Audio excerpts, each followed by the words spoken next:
It's the sweatshop where the stuff was built. Yeah, one of them. Yeah, two. They had Tandy Assembly and Tandy Instruments. Oh, interesting. What was TCA? TCA? Oh, Tandy Computer Assembly? Yeah, is that the... That was Blue Mountain Road. factory? That was the Color Computer Factory. That was the Okay. second Color Computer Factory. Got it. Yeah, when they moved it back. Okay. The second one that Kenji Yeah. ran. So we have Neil Blanchard. Correct? Is Neil on? I added See him. Coconut with Neil Blanchard underneath it. All right, forget that guy. Then we have Mav All right. in an orange Yeah, shirt with Ian DVDs. Maverick. Yeah, and the other room's full of LP records. Are you from around yeah. here, Mav? You don't sound like you're from Fort Worth. No, nowhere near. I'm about as far away as I possibly can be. I'm calling from Melbourne, Australia. There you go. Where it's like, what, 8 o'clock in the morning over there? Roughly 9? No, it's actually really, it's 1:13 in the afternoon, and Really? yeah, Oh, sun's out in my, shut up. You just thought me my- out. Just thought me out. yeah, it's like 85 or 6 degrees. Yeah, and, that's fine. yeah, and my family's been told to, keep. Well, They're all Right here. Fahrenheit. That's what's that in Celsius? Minus minus 10 or It's freaking cold. yeah. It was minus 4 Fahrenheit the other day, and I was out skiing in it, so I'm still not thawed. Wow. Where are you calling from? Canada. You're He's from dealing with EFE. cold too. So he's in Pennsylvania. Okay. Yep. I'm not in PA now. I'm in Mass. Oh, you are? You moved to Mass? No, I always moved up here. It's just that Oh. I'm from Pennsylvania originally. Oh. Hey, Still Pete, Neil says he's having problems. Can you remove him and then add him back? Yeah, sure. Is our audience It should- falling asleep by now? Did We're all did just- John say anything? Because I think added him. Okay, I I think he's added got him. a family thing. I don't think he's going to be able to join. Well, he tried to call me, and Yeah, but he just texted me. He had something coming up. He said he's got some. Okay. Sorry, it's his family stuff. His Okay. wife found out. Hey guys, are you seeing the stream on YouTube now? I am Yes, I can see it. Okay, not. great. Oh, there we go. Now it started. Yeah, there we all are. I'm right in the center of the screen. Am I on it? There's Pete. I can't see myself on my Skype screen. I can see your picture, Paul. Your picture pops up. Yeah, I I don't see see your a picture. video. You see video? No. I probably just did an audio call. I didn't know there was going to be video. Oh, that's okay. Your picture's beautiful anyway. That's good. You don't want to see me. Oh, Paul, you're so cute. Shut up. Now I know where you live. All right, so let's officially kick off the show here, okay? Hold on. We'll be Go for it. See if I can get this playing.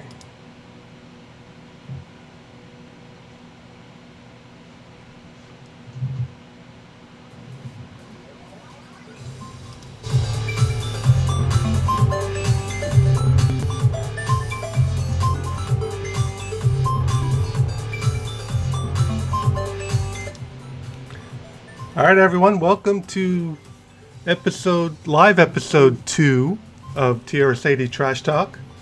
This is the great experiment that we're performing tonight to give you a live version of what we typically do in our recorded monthly session. Hopefully we'll try to make this a little more interactive than our normal show, and that's the whole purpose of making it live, is to get feedback from our listeners and just have everybody sit around and talk about TRS-80s and have a good time. So, we'll start as we always do with introductions. So, my name's Peter Satinsky. I'm the host of the show. You all know me. And we have all of the trash talking regulars here today. We have Randy Kindig. Hey, Randy. Hey.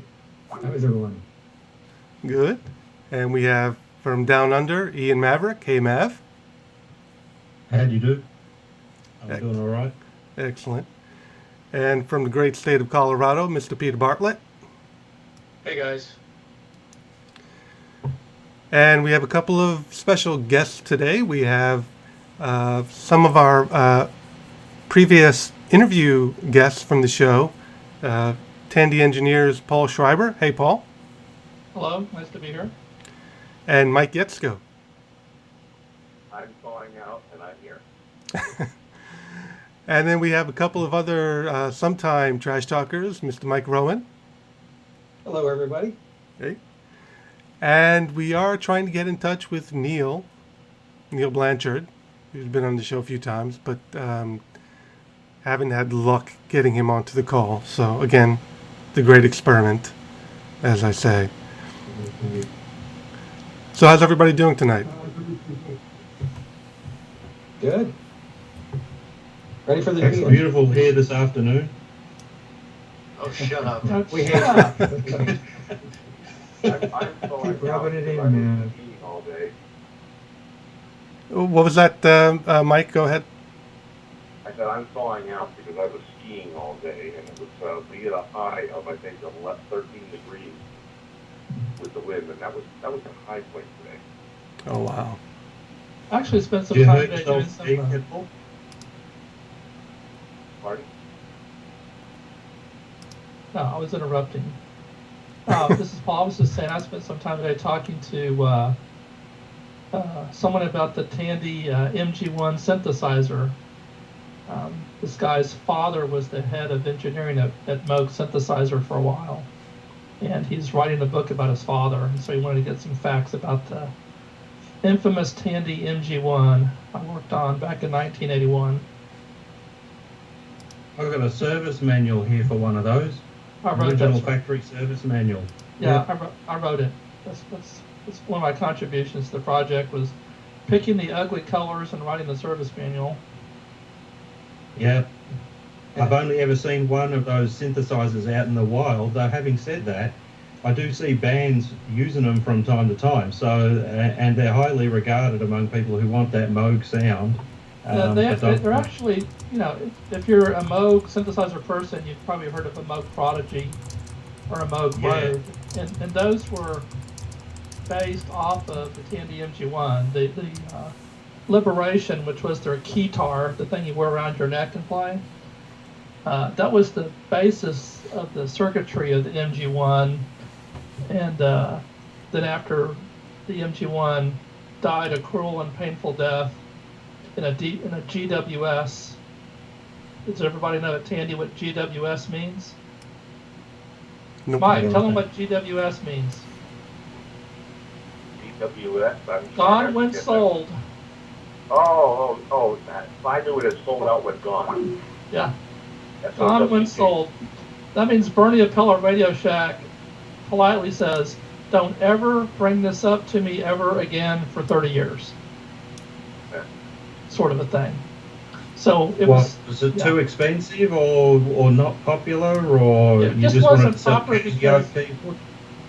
I think the problem is that a lot of people didn't really believe that it really was a Moog synthesizer in a Radio Shack store.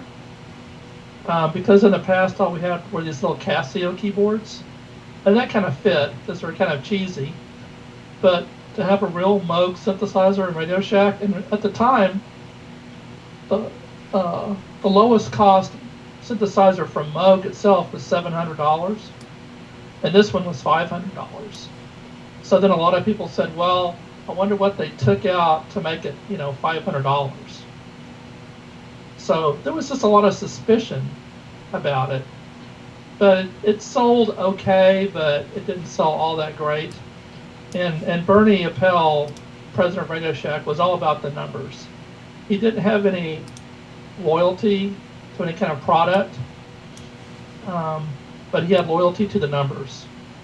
And so he compared the synthesizer to blank cassettes and batteries and clock radios. It was just a skew in a spreadsheet to him. Didn't have all that much. But to his credit, he did give it 2.5 years before he killed it. mainly because he bought 2 years of inventory. It took 2 years to clear the inventory. But I have one sitting right here. I have my production sign-off model. I still, one of the few things I kept that Tandy didn't know about, because we weren't even supposed to keep them. But I kind of snuck it out one day, but no one was watching. So I still have that from 1981. I wish I still had mine. I had an MG1 back in the 80s and played that in a band for about 10 years. So that was the a cool. last one sold on eBay for $750. So it still holds its value. Although people have MG1s, they all know about the famous tar paper dust cover that went on the sliders that ruined a bunch of them after about 10 years of use. So now there's actually companies that make a slider replacement kit. So if anybody's listening to this and have an MG1 with stuck sliders for $100, you can buy, sliders and fix it yourself, sort of a thing. But that was kind of a weird out of the blue thing that this guy just randomly called me yesterday. Thought that was interesting. Cool. So what one Any smart comments in the service manual for that guy? Did you, Paul? Of course I did. Mike is referring to the fact that if you look in the modem service manuals that I wrote, I would put stuff in the flowcharts to see if anybody was paying attention. Because Tandy had the engineers write the service manuals, and they would go to what they would call an editor, but was mainly more of a spell checker and typesetter than a true editor. And the people who read these manuals were not technical. And you could say just about anything you wanted to, and they didn't know if it was right or wrong. And so then it became a game to the Tandy engineers to just how much we could put into these technical service manuals before we got yelled at. Turns out it was a lot. Sort of a thing. So I encourage you to closely read. Now, this was not the service manuals for the equipment that we OEM'd from Japan or, at the time. So this would not be in a service manual for a stereo or something like that. But in the computer manuals, in the computer peripheral manuals, that would show up. So grab the Mode 1 manual, hey? But, Yeah, the one I remember was the DC-2212 when Paul designed that. You get a flow chart. I'm pretty sure it was a 2212 modem. So that was the flow chart that said check and see that the voltage is in such and such a line, and the other next step was check that the design engineer is not high. Stuff like that.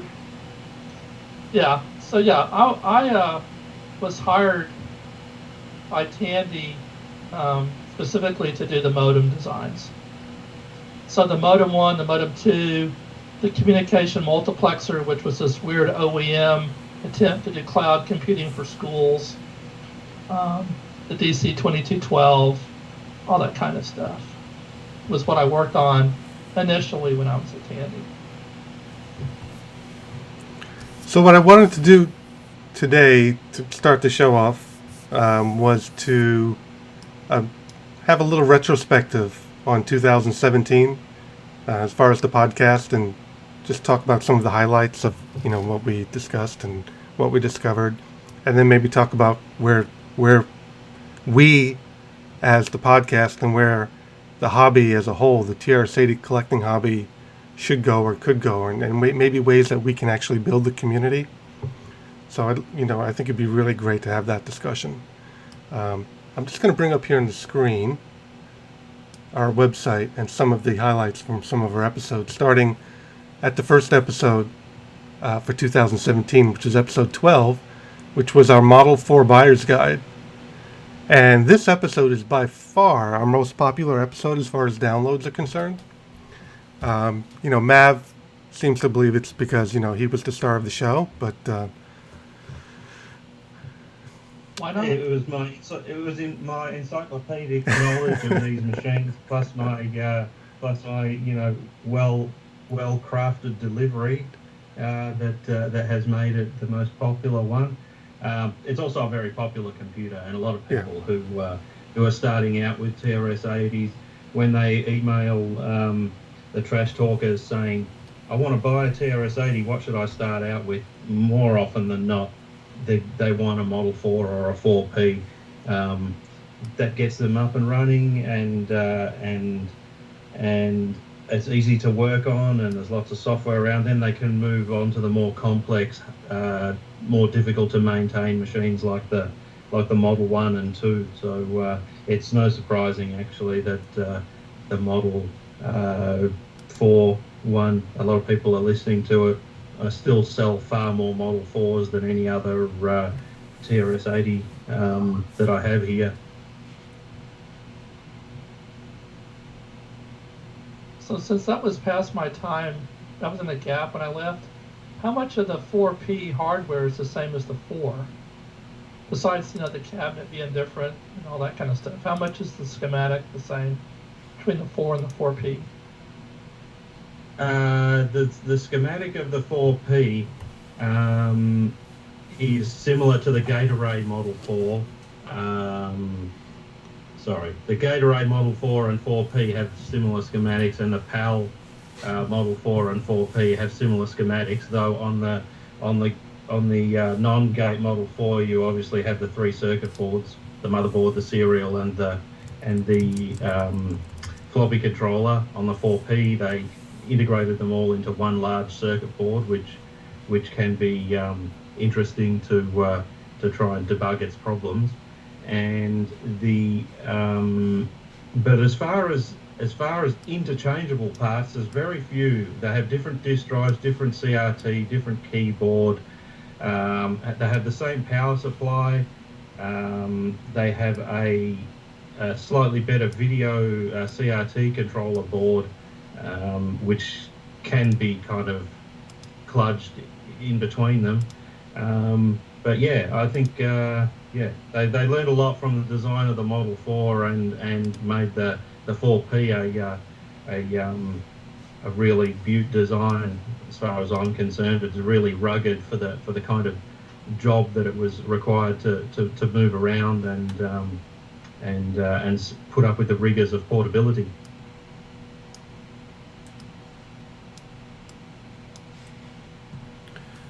Cool. So something else we discussed in that show were these new Model 2 disk services that I started to offer. I don't know if anybody's, some of you are familiar with it, but I just thought I'd quickly refresh your mind. This is the Model 2 archive project that I created. And it's basically a service that I offer that, if you have a Model 2 and you don't have any working disks, you get in touch with me, and I'll send you some working DOS disks to get your machine running. If you have any disks that you want us to add to the Model 2 archive, you could send them in, I'll image them and add them to the archive, and you could have digital copies of them. The Model 2 archive is our GitHub site, where we keep all of the Model 2 related manuals and software, basically freely available for everybody to download and use. All of the hardware manuals are here. A lot of the soft. Model 4, but I would have to look into that just to see what you got. Sure. How's the take up of it been? I haven't really kept track of, and I don't even know if there is a way to do that to see how many downloads there were from GitHub. I imagine there is a way to find those metrics, but I really haven't looked into it. As far as the service itself, I'd probably have had maybe 10 people get in touch with me since I released it. So it's not a huge number. The Model 2 collecting community is still pretty small. And it's the hardware is not easily obtainable, and when it is, getting it working makes it just that much harder. Most of the hardware you find is in not usable condition, and getting it running is challenging. Yeah, I've seen about 10 or 11 discs your way the other day, so they should arrive sometime in the new year. So can have a look at what's on those. Sure. I'm assuming you're doing everything on the Model 2 on Christoph 2.0D, right? We have all the Tristos's from 1.1 to 2.0, A and B. We have D as part of the diagnostics disc. Yeah, I was the one that did the D. All I did was take the 2.0B with and combine all the patches so that it would run on any drive. So it would do the Seagate and handy durable step rates, but it would do the motor timeout of tandem drives. So you could create a single diagnostic disc. And the D was actually for the 2.0 diagnostic disc.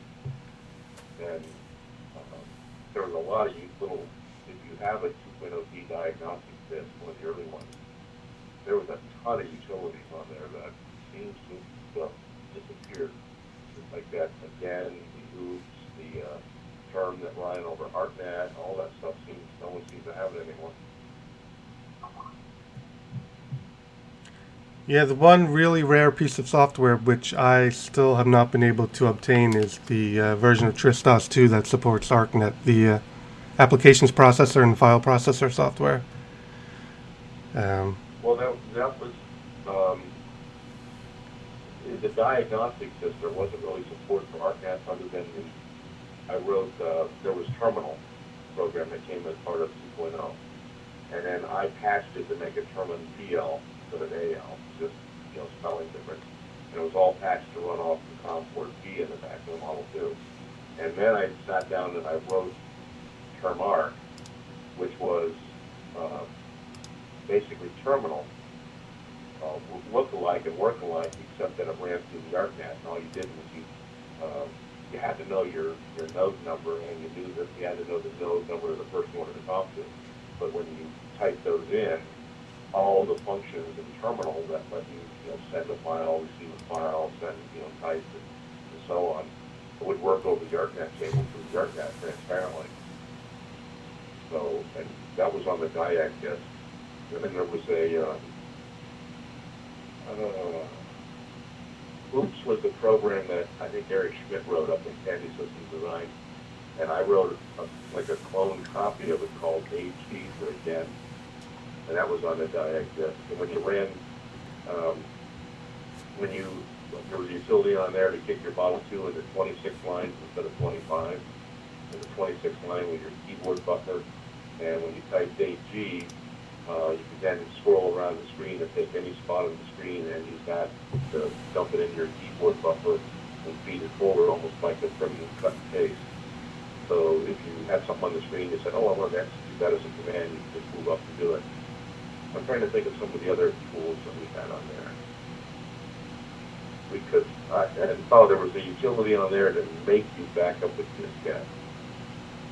Because we had technicians that would just use their master diskette in a machine with a bad disk drive, would put it in a Model 2 without a terminal pack on it. And now they erased their diskette, and National Parts was charging $100 for that diskette. And I got one of the VPs just reamed us royally because we were, what did this shop need 7 Diag discs for? Well, that's because that shop was an idiot, You erased 7 diskettes, So I had to put a utility in there that would not let the disk run until it was backed up. There's a lot of neat, if you get a hold of one of the early diagnostic diskettes for the Model 2, there's a whole bunch of utilities on there that are just neat little things. Well, we have 2 in the archive. There's one, it's labeled as diagnos.imd, and it has all of these. I don't know if you can see what's on the screen, Mike. I don't think you can, but it's a whole bunch of utilities. Model 12 high memory test, Model 12 serial I/O test, printer port tester, ArcNet buffer RAM test, ArcNet test. It's a ton of different diagnostics. And then there's another disk we have, which is more of a formal, looks like more of a polished Tandy Diagnostics product, which boots up to a proper menu of choices when you boot the disk, and it has the Model 2 diagnostics and the Model 16 68K diagnostics. And there is an ArcNet test program on there, which I have not been successful to get because I do have a couple of ArcNet cards. And I did try to test running that ArcNet test between two Model 2 machines, but I could never get it to work. So I might have to tap into you to. How are you connecting your two ArcNet machines? I was connecting them directly. They'd need to go through a switch of some sort, wouldn't they? Well, no, ArcNet first off is 92 ohm, all right, and it was the old BNet system from Data Products, was it? I forget. Data Point. Data Point. Data And Point. Data Point had this active switch, and if you were trying to connect two Model 2s together, they didn't really want the. They used the. Didn't that use the FMC 9007 chip for the ArcNet? And I don't think you can connect two of them from one machine to another unless you go through a passive hub. The chips will just get into this weird mode where they start talking the wrong way. Oh, no. You know what? I did use a passive hub. Not an active hub, but a passive hub. Yeah. Okay, and you terminated both the other terminal two leads in the passive hub, right? That I did not do. You can't leave them open. Ah, okay. The chips are very sensitive to impedance. And one of the things you can do is, and I actually did it, I did the same thing for Ethernet as well when I was up here in Massachusetts, is I made like a six-way passive hub. You can make a two-way passive hub, but you really got to have the passive hub in there somehow to get the reflections under control. If you just connect straight through, the chips just swamp each other. They just don't. You can do it. I think if you go active to active or chip to chip, it has to be 1,000 feet of cable or something like that. I mean, it's bizarre. Okay, I'm going to try terminating that and see what happens. We have a message on the live stream chat from Kim John, and he was asking me to repeat what I said about ArcNet on certain DOSes. And so what I was saying is that in order to use ArcNet in Model 2, there was a special version, a late version of TRS-DOS 2 4.3, which had the applications processor software and the file processor. I'm not sure if they were separate packages. I think they were, but they both ran on TRS-DOS 2 4.3. And that software I have not been able to find. Yeah, that may be hard to find because the ArcNet was never that popular on the Model 2 as Model 2 was written on. Was it popular on any system? The ArcNet seemed to have a fairly good following with the Model 16. Okay. And there were sites that used ArcNet. There was some. I'm not sure how much I should really say, but there was some government sites that use ArcNet for certain things. Yeah, because I've got an ArcNet card for a Tandy 2000, which would be interesting if we ever get to a point where we can set up a simple ArcNet for a future Tandy assembly. I can always bring the card with me if someone's got the software and a Tandy 2000 to try and add that to the matrix. Is that a Tandy design board? I don't remember. Or is that a third-party board? The Tandy 2000 ArcNet card. Yes. I'd have to dig it out and have a look. I'm pretty sure we didn't do much. I don't think the only cards, because I did all the add-in cards. I don't remember doing one. Of course, I don't remember a lot about the Tandy 2000 because you kind of forget about it. But I mean, there was the high-res graphics card, and then was actually a joystick card for one. It was a Model 2000 joystick card. That was the color graphics and joystick card, but with the lower res, not the high res. Right. Yeah, it was to be so that we could use standard monitors except the high-end, color monitor that they sold for the Model 2000. I had one of those, but I let it, it was at my desk.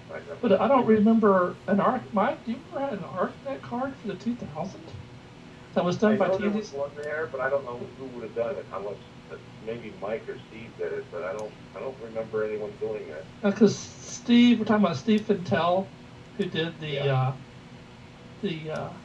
Text graphics part of the 2000. He left to go to Intel before the project was finished. But I just don't remember an ArcNet card. So I'd be curious to know if that was, just a third-party OEM design or something. I think I know what box it's in. I might go and have a quick. Might go and have a quick look for it for you when we're talking about something else. But the thing I find interesting also about the Tandy 2000 is that there are seem to be a lot of cards and add-ons for it that were not listed in the Radio Shack computer catalogs. I've seen multiple port network serial port cards and things which there are no references to any of them in any Tandy literature, but they're obviously made for.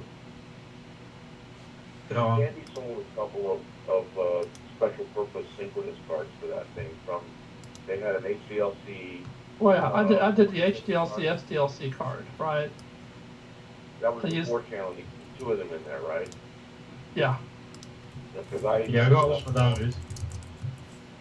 Yeah. Okay. Yeah. That was the hook into the IBM stuff. If you wanted to hook to your IBM 370. Why are you chuckling? Because it just seems funny to talk about this stuff so long ago, and like that was important. It was really important that we do an HDLC. It was a big thing for microcomputers to be able to connect to mainframes. I've seen all the pictures. Yeah.